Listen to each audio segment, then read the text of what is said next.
Hello everybody and welcome to my Clash of Clans historic timeline 2012 through 2015. Let's go ahead and get started. Alright guys, starting off our timeline was a really important date. It was the day that Supercell released Clash of Clans to the world. August 2nd, 2012 it was available on iOS, and October 7th, 2012 it came out on Android, and that's when it began, guys, and the game looked a whole lot different than it does now. Here we have a really old clip, and as you guys can see, the game looks a lot different. We have a waterfall up on the top right that was eventually removed because it was causing too much in-game lag. It was a completely different game setup. There was no leagues. Clans were pretty basic. There was no wars. It was just a completely different game. There was no spells at this point. But soon enough, we started seeing changes. While in August of 2012, Update 2.21 brought us the Hidden Tesla. It was Update 2.44 in September 18th of 2012 that really brought a new dimension to Clash of Clans with the introduction of spells. Lightning, Rage, and Heal spells made their way onto the scene, forever changing the way Clash of Clans people would attack and approach matchmaking. With this update, we also saw a second Wizard Tower being available to Town Hall level 6s, and defensive replays that would help people improve their bases and make their defenses better. Shortly after this update, we saw the removal of being able to sell buildings. Yes, you used to be able to sell your buildings in Clash of Clans, and this is something not a lot of people know, and it is something that is really cool, and I wish they would bring it back. However, it was too much of a hassle for people, so Supercell thought it'd be better if they removed it from the game entirely.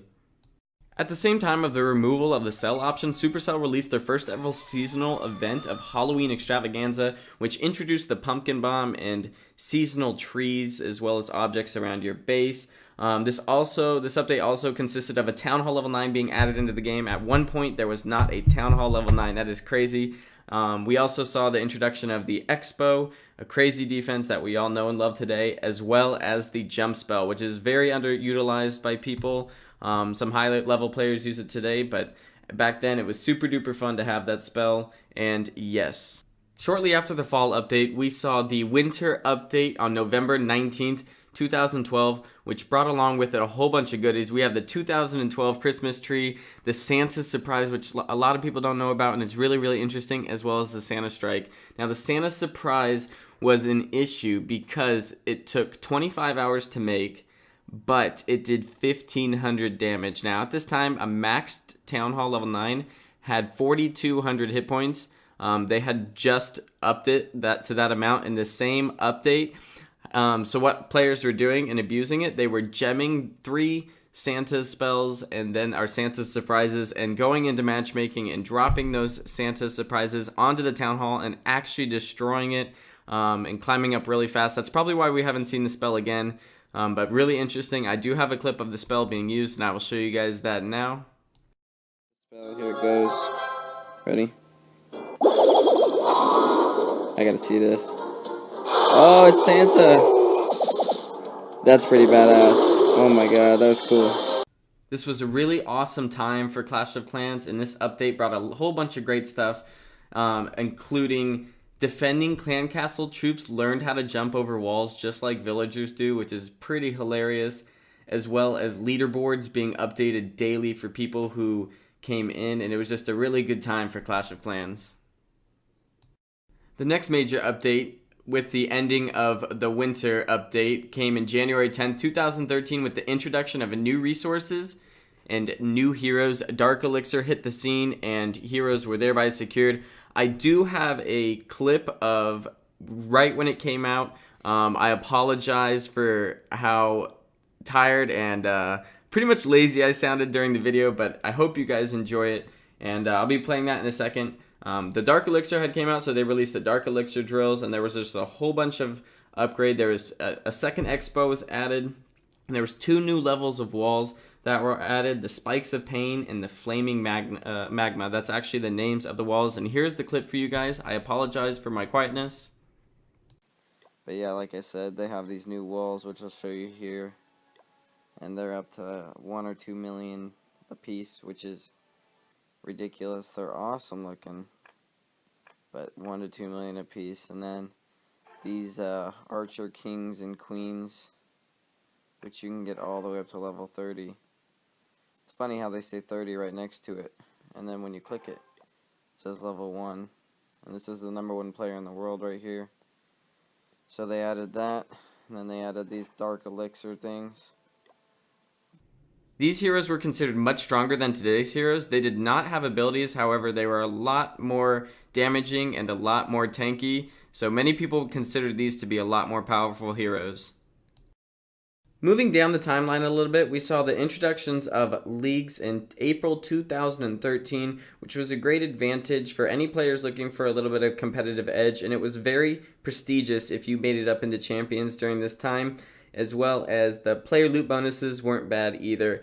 During the same update, we saw the release of Golems, which changed the attack strategy of the popular dragons to the super duper duper strong attack strategy of Go Wipe, which dominated for about a couple months, about 1 or 2 months before the next update came out.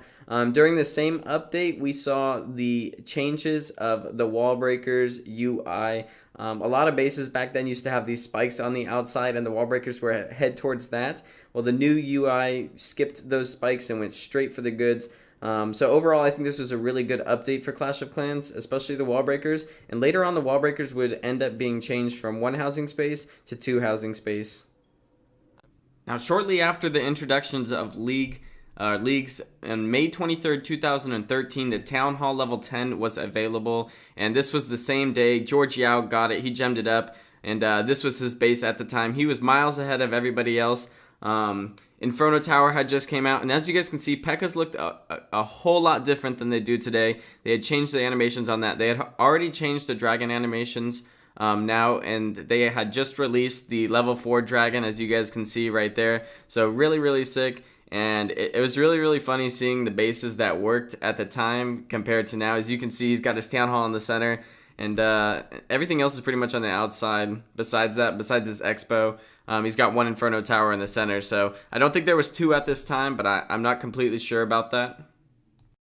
Shortly after the introduction of the Town Hall in June and July of 2013, we saw the introduction of the Witch and the Freeze Spell, which once again changed the meta of how high-level players attack, changing it from Go Wipe to Go Wee Wee, which was super powerful at the time because witches had not yet been nerfed.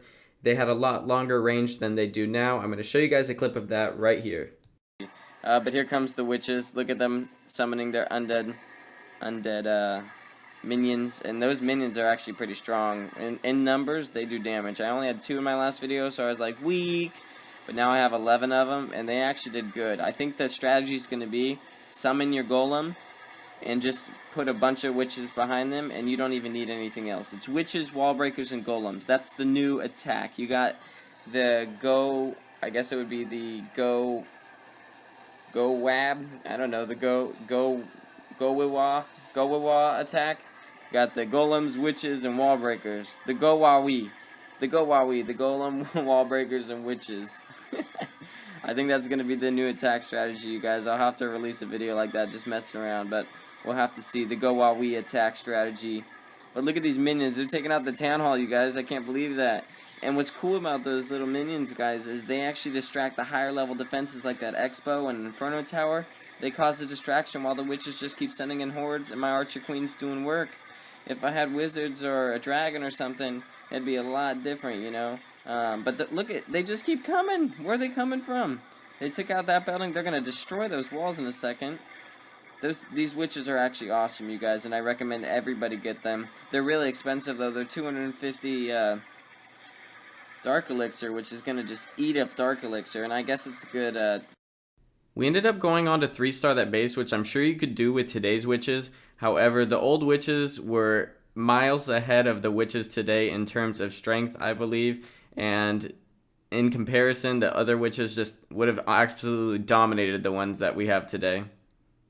Moving forward 2 months, we saw the release of the update Village Edit mode, which was absolutely huge. We also saw the level 8 mortar come out. Being able to edit your base was such a relief. I can't tell you, people who are new to Clash of Clans, how much of a struggle it was to edit your base. Not being able to store your walls anywhere. You'd have to put everything on the sides of your base, all 4 corners.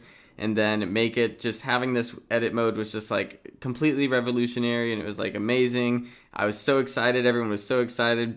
New bases were coming out. It just made it so much easier, and it really helped with the diversity of the bases we saw in Clash of Clans.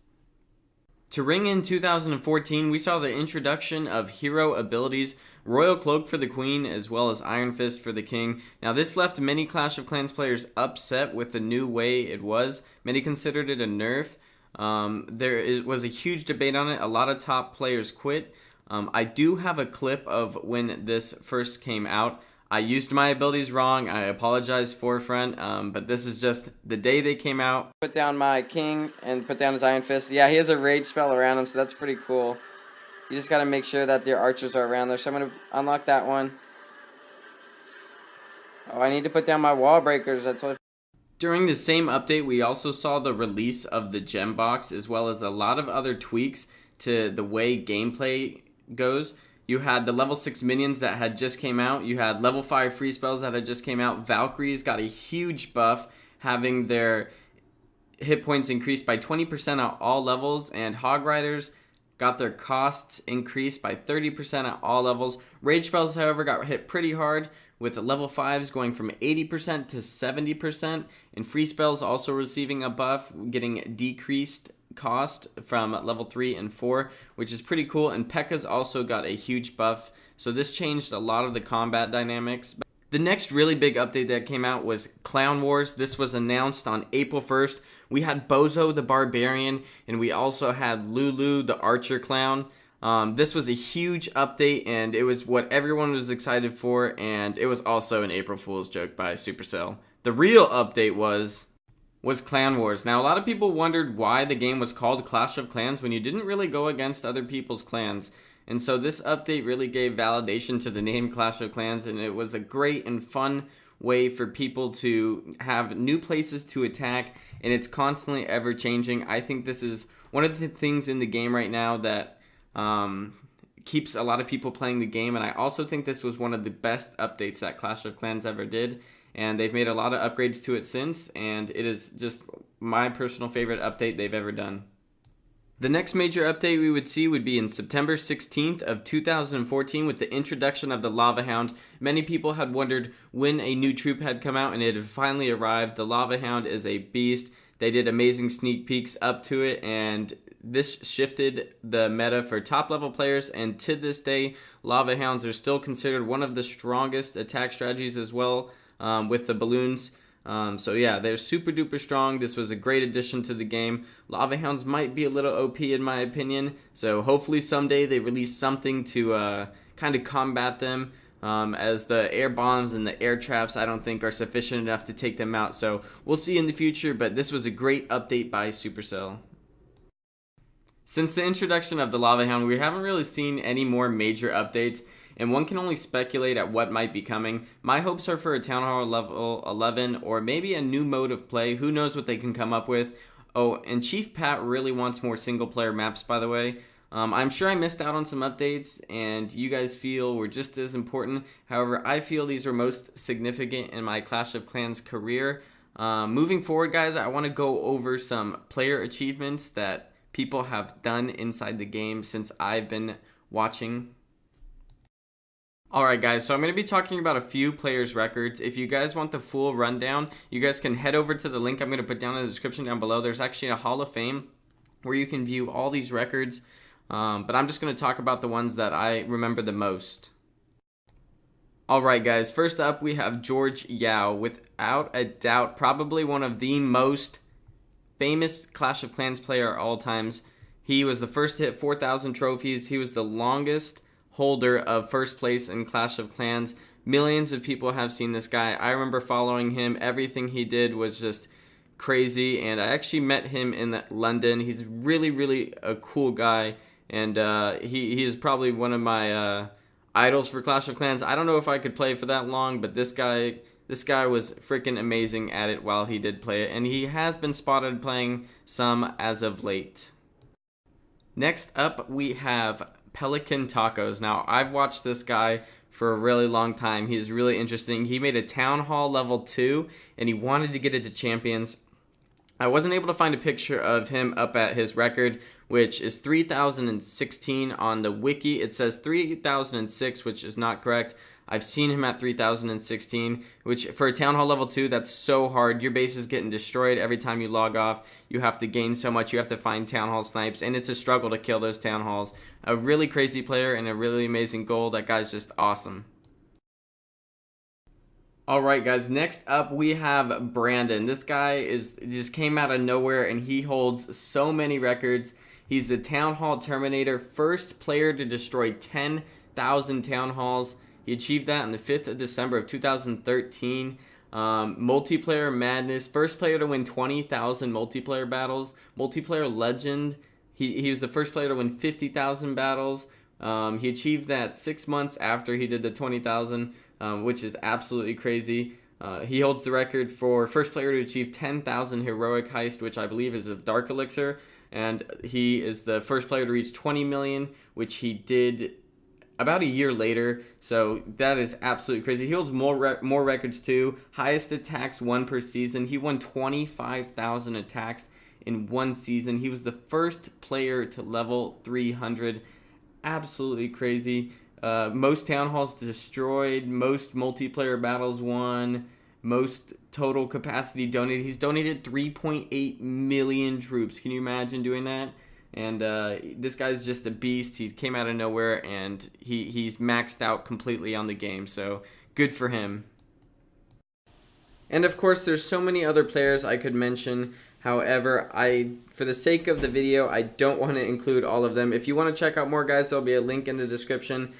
But yeah, guys, there's been so many things with Clash of Clans from 2012 and 2015, and it's exciting to see where the game goes. I decided to make this video because I was feeling really nostalgic looking back at some of my old videos, and I thought it would be fun to put together this, and maybe at the end of next year I will update this and use this video and add on to it. Who knows, guys, but I hope you guys enjoyed. I worked really, really hard on it. Let me know down in the comments down below your favorite memory of Clash of Clans.